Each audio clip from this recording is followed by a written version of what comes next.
যে অন্তর্বর্তী সরকার বিচার বিভাগকে স্বাধীন করতে সংস্কার প্রস্তাব তৈরি করেছিল খোদ সেই ডক্টর ইউনূসের আমলেই উচ্চ আদালতের বিচারক নিয়োগ হয়েছে সরকারের ইচ্ছাতেই।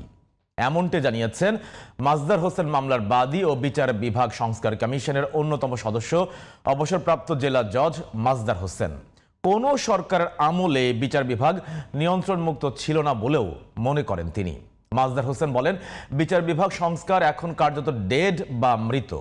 নিয়োগ বদলি সহ সব কিছুই আবার সরকারের নিয়ন্ত্রণে চলে গেছে দাবি করে তিনি বলেন, স্বাধীন বিচার বিভাগের স্বার্থে সংস্কারগুলো গ্রহণ করা উচিত ছিল।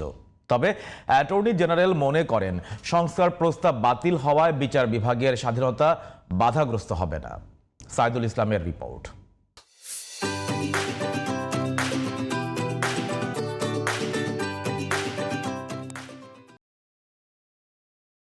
সরকারের নিয়ন্ত্রণমুক্ত স্বাধীন বিচার বিভাগ ও এর জন্য আলাদা সচিবালয় দীর্ঘদিনের আলোচিত বিষয়। অনেক আলোচনার পর বিচার বিভাগ সংস্কার কমিশনের রিপোর্টের আলোকে অন্তর্বর্তী সরকার বিচারক নিয়োগ বিধি ও পৃথক সচিবালয় তৈরি করে অধ্যাদেশ জারি করে।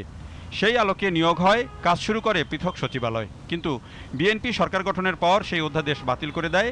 তাই বিচার বিভাগ এখন কার্যত আগের অবস্থায় চলে গেল বলে মনে করেন মাজদার হোসেন মামলার বাদী অবসরপ্রাপ্ত জেলা জজ মাজদার হোসেন। ধরে নিতে হবে এটা ডেড। তাহলে কি এখন কি স্যার বিচারক নিয়োগের ক্ষমতা কার কাছে গেছে? সরকারের কাছে। আর বিচারকদের ট্রান্সফারের ক্ষমতা সরকারের কাছে। এতদিন যা ছিল তাই। আর যেগুলো নিয়োগ একদিনের জন্য সরকার থেকে ক্ষমতা কিন্তু শিফট হয়নি। ইন্টারিম সরকারও কিন্তু একদিনের জন্য এটা শিফট করাতে পারেনি। ওনারা আইন কানুন বিধি এগুলো করেছে মাত্র, কিন্তু এগুলো একটা ইমপ্লিমেন্ট হয় না। এখন বিচারকদের বা সকল বিচার কার্যালয় সকল কন্ট্রোল কার কাছে? সরকারের কাছে, আইনমন্ত্রীর কাছে, অর্থাৎ গভর্নমেন্টের কাছে। তাহলে কি আগে যা ছিল তাই।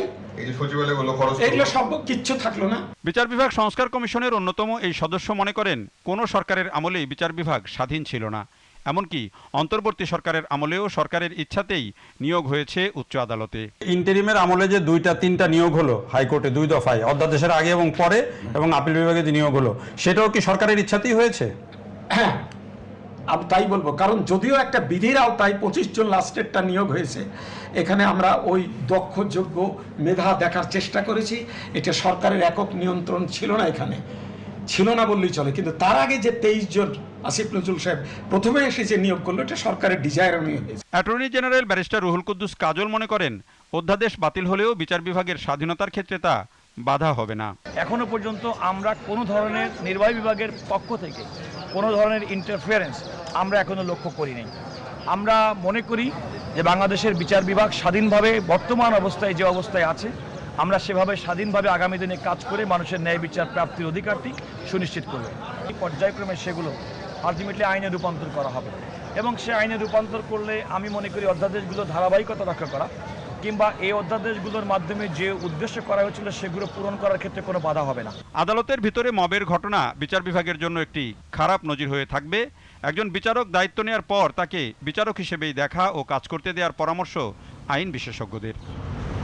Saidul Islam, GTV news, Dhaka.